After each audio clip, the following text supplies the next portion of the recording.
Assalamualaikum warahmatullahi wabarakatuh. Kembali dengan saya Mas Yudi.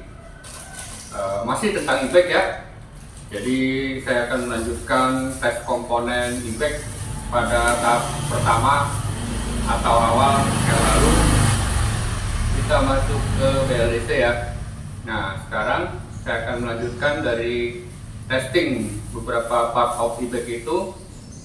Saya akan melanjutkan BLDC, tapi ini sudah dihubungkan dengan controller ya, controller, kemudian juga sudah dihubungkan dengan baterai.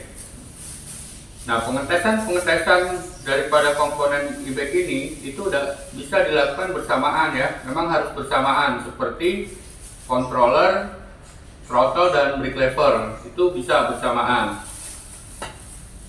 Nah untuk itu, setelah seluruh bagian kita hubungkan ya, upayakan baterai belakangan, karena ada beberapa hal yang sensitif, nggak boleh bersentuhan. Nah ini tidak boleh bersentuhan nih antara biru, kuning dan hijau. Nanti kalau sudah terpasang baterai ya, tidak boleh tersentuhan nih. Ini ke BLDC ya, ini ke BLDC ya. Jadi antara biru, kuning, hijau itu tidak boleh bersentuhan dan sangat sensitif. Nah, perlu diketahui juga ini yang menuju dashboard ya.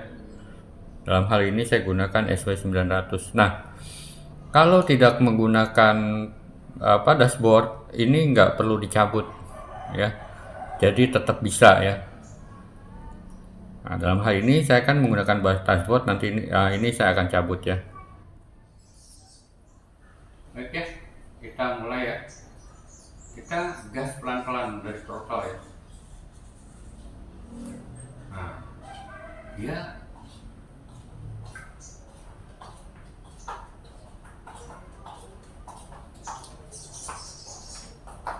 berjalan dengan sempurna ya, tidak berbalik. Nah ini kalau dia berbalik, itu berarti BLDC kita punya masalah. Jadi pengetesan BLDC itu sudah selesai. Tadi ketika tidak ada kabel, kemudian dimasukkan listrik, semua berjalan sempurna. Oke, kita mulai ya. Kita gas pelan-pelan dari throttle ya. Nah, dia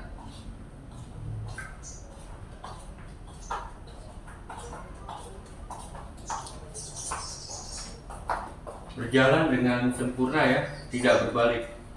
Nah ini kalau dia berbalik, itu berarti BLDC kita punya masalah. Jadi pengetesan BLDC itu sudah selesai. Tadi ketika tidak ada kabel, kemudian dimasukkan listrik, semua berjalan. Baik ya, langkah berikutnya kita akan melakukan testing daripada SW900 ya. Nah, SW900 ini merupakan komponen yang cukup mempengaruhi pada kendaraan e-bike-nya kita ya, karena di sini memuat beberapa informasi-informasi yang memang dibutuhkan oleh pengendara, seperti watt ya. Ini watt ini dipakai ketika kita berkendara, kita menggunakan energinya berapa, kemudian PAS-nya kita pakai PAS berapa, kemudian speed, kemudian ada informasi baterai, informasi kilometer, dan informasi speed ya. Ini speed ya. Nah,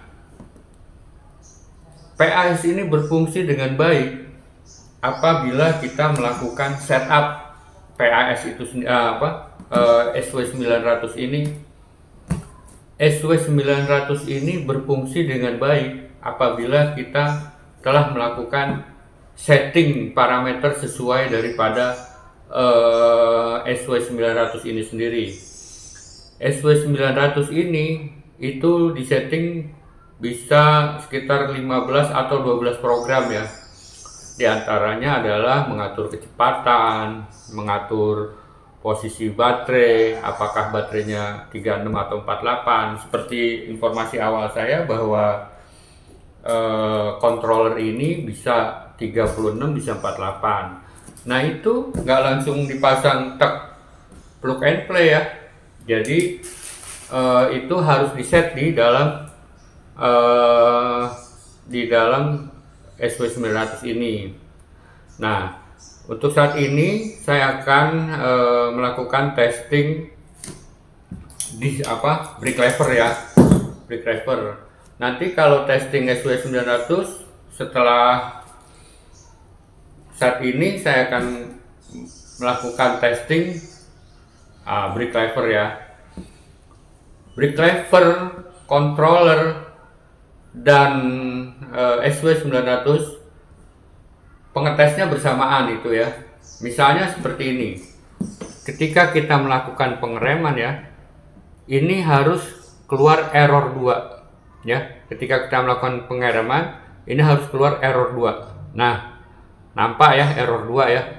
Berarti brake lever kita, kemudian dashboard kita, kemudian controller kita itu sudah berfungsi dengan baik ya. Karena itu error 2. Nah, ketika kita lepas, error 2-nya akan hilang.